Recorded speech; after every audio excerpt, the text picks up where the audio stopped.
Affaire des biens mal acquis au Gabon, les taux se resserrent davantage contre le clan Bongo. 6 villas achetés en France par Bongo Père auraient été saisis dans le cadre de la vaste enquête en cours. En Ouganda, face à l'afflux massif de réfugiés sud-soudanais, la communauté internationale s'est engagée à verser au pays 358 millions de dollars, un montant très en deçà des attentes. Au Maroc, Rabat a rappelé son ambassadeur aux Pays-Bas. Des autorités il exige l'extradition d'un de ses ressortissants poursuivi pour trafic international de stupéfiants.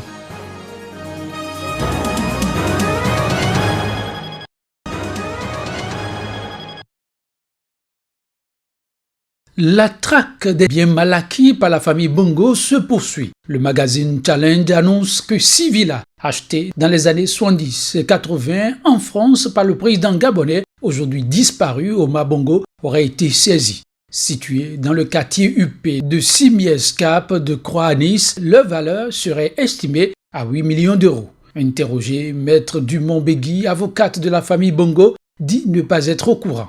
Elle s'interroge car, selon elle, la saisie doit être signifiée par ordonnance au propriétaire. Elle rappelle au passage concernant la question des biens de Bongo Père que le président actuel, Ali Bongo, avait annoncé en 2015 que sa part d'héritage serait versée à une fondation pour la jeunesse et l'éducation. Ali Bongo s'était aussi engagé à transformer une propriété de Libreville en université et céder à l'État gabonais pour un franc symbolique 2 hôtels particuliers parisiens ayant appartenu à Omar Bongo.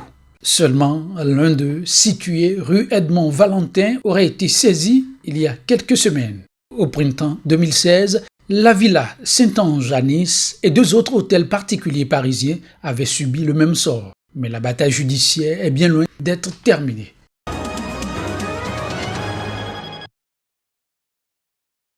Hommage en mémoire des victimes de l'attaque terroriste contre le campement Kangaba dans la banlieue de Bamako au Mali. Tout respire abandon, ruine et désastre.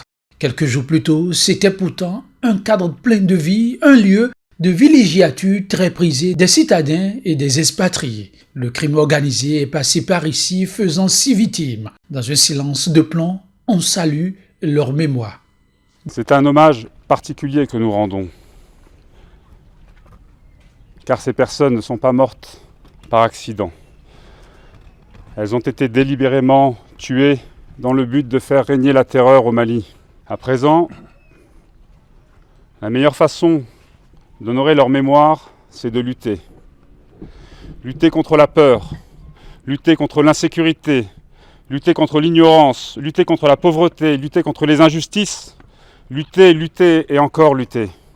Nous n'avons pas d'autres issues honorable. Depuis l'attentat contre l'hôtel Radisson en novembre 2015, le Mali est sous état d'urgence quasiment sans interruption. Malheureusement, des zones entières échappent encore au contrôle des forces maliennes et étrangères, elles-mêmes régulièrement visées par des attaques meurtrières.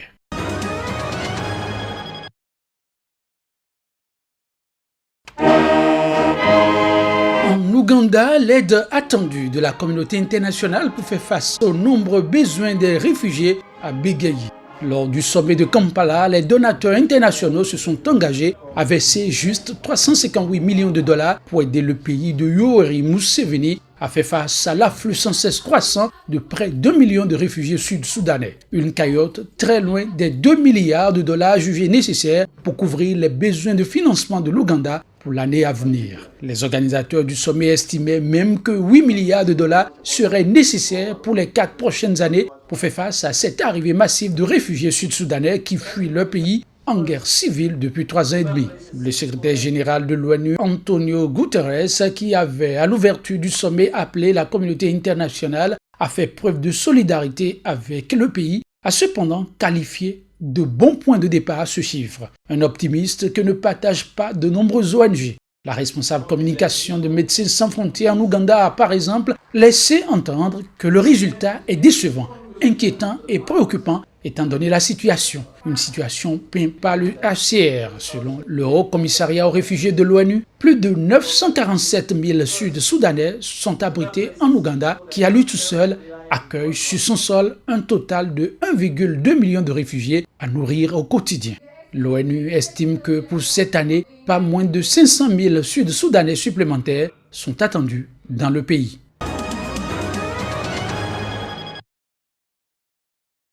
La confiance en soi comme levier principal d'atteindre des objectifs de développement personnel et de plénitude économique, c'est la mission que s'est assignée la FIAD, la Fédération internationale des ambassadeurs du développement. L'initiative, qui prospère depuis déjà 2 décennies dans une quarantaine de pays à travers le monde, vise à terme à assurer à tout Africain les prérequis pour la réussite tant dans la vie privée que professionnelle. L'entreprise, c'est d'abord vendre ce que j'ai.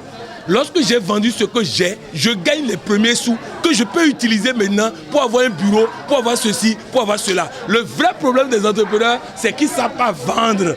Donc, ils croient que quand ils vont avoir une bonne voiture, un bon siège, un bon ceci, donc la vente va s'en suivre. Ils pensent qu'ils vont mystifier le client pour acheter. Non, pour vendre, il faut vendre ce qu'on a. La problématique de l'emploi des jeunes, véritable serpent de mer en Afrique, trouve ses causes profondes dans le mode de formation, dira le président de la FIAD. Que le jeune comprenne qu'il mangera à la sueur de son front, qu'il doit retrousser les manches et travailler. Les jeunes doivent apprendre en créativité, les jeunes doivent apprendre à prendre des initiatives, les jeunes doivent apprendre à produire. Et vous voyez, nous avons cité aujourd'hui 3 emplois qui n'existent pas dans le monde. Les cost killers, les financiers cost killers n'existent pas dans le monde. Les acheteurs, vrai, un métier d'acheteur, c'est pas un diplômé de logistique, c'est pas ça. Ça n'existe pas. Un bon vendeur, il faut former. Si nous formons dans ce domaine où toutes les entreprises ont besoin, nous allons créer le problème, régler le problème de l'emploi. Il faut régler les soft skills des enfants, les compétences personnelles, humaines et relationnelles. Véritable creuset de formation diplômante en métiers innovants, la FIAD entend à terme gagner la bataille de l'emploi des jeunes en Afrique.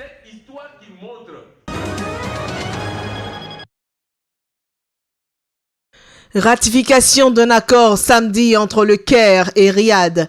Le président Abdel Fattah al-Sisi a consenti pour que l'Égypte rétrocède 2 îles de la mer Rouge à l'entrée du golfe d'Aqaba. L'accord qui avait été signé l'année dernière avait été approuvé par le Parlement la semaine dernière, malgré une virulente polémique.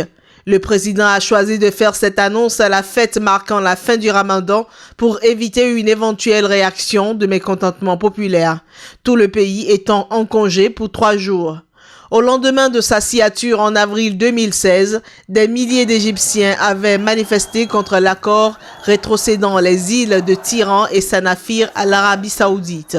Pour eux, le sang égyptien avait coulé pour la défense de ces îles lors de la guerre de 1967 avec Israël. La Haute Cour administrative avait annulé l'accord et souligné l'égyptianité des 2 îles, tandis qu'un tribunal des référés avait jugé le contraire.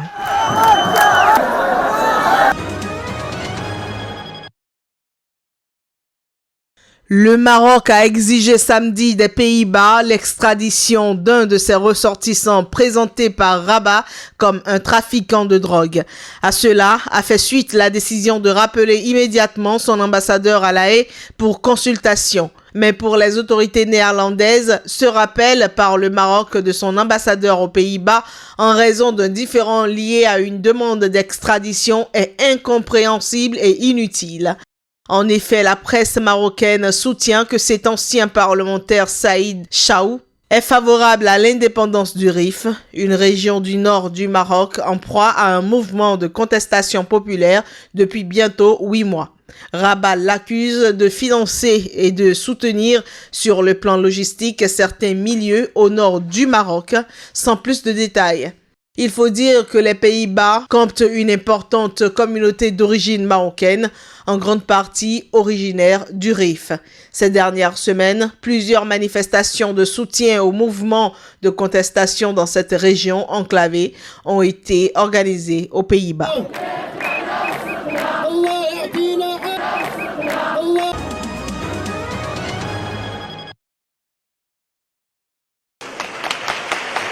Lutte contre le réchauffement climatique à travers le monde.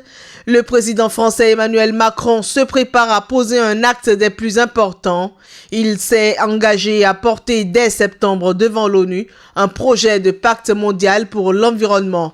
En prélude, l'autorité a présenté le 10 projet samedi à Paris devant les juristes, personnalités politiques, experts et militants écologistes pour renforcer le droit de l'environnement.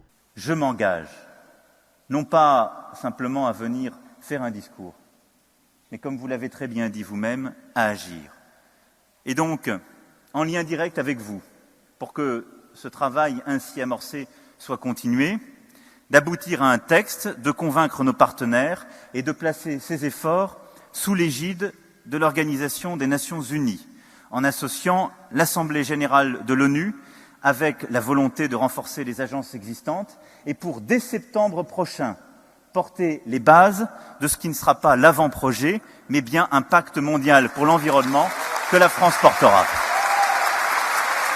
Les promoteurs du pacte ont appelé samedi à agir vite pour assurer à chacun un environnement sain via un renforcement du droit international.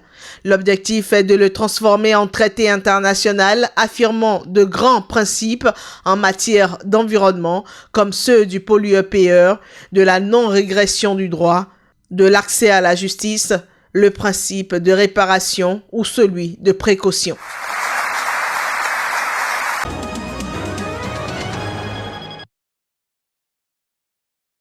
Près d'un demi-siècle après l'apartheid en Afrique du Sud, la justice va rouvrir le dossier des crimes au risque de raviver des blessures du passé. Un dossier criminel d'un autre temps dont la vérité a été longtemps sacrifiée sur l'autel de la réconciliation post-apartheid. Les familles des victimes réclament justice. Je savais que ceux qui se faisaient arrêter étaient frappés, torturés, et j'étais persuadé que concernant mon frère, il s'était fait tuer. J'en étais persuadé. Aujourd'hui, personne ne peut dire s'il s'est fait pousser par la fenêtre ou si on l'a forcé à sauter. Mais j'ai toujours dit qu'Ahmed s'était fait tuer en détention policière. L'objectif est simplement de faire en sorte que le résultat de l'enquête soit inversé. C'est important que 46 ans après sa mort, le monde sache qu'Ahmed Timol ne s'est pas suicidé, mais a été brutalement tué pendant sa détention. C'est important pour nous de préserver son honneur, son héritage. Des années durant, Imtiaz Kadje a sollicité les médias, créé une fondation, organisé des expositions, publié un livre et même, avec une ONG, recruté un enquêteur privé. Jusqu'à ce qu'en octobre dernier, le parquet accepte enfin de rouvrir le dossier. Un magistrat a été chargé de l'affaire et la première audience d'un procès est fixée au 26 juin devant un tribunal de Johannesburg.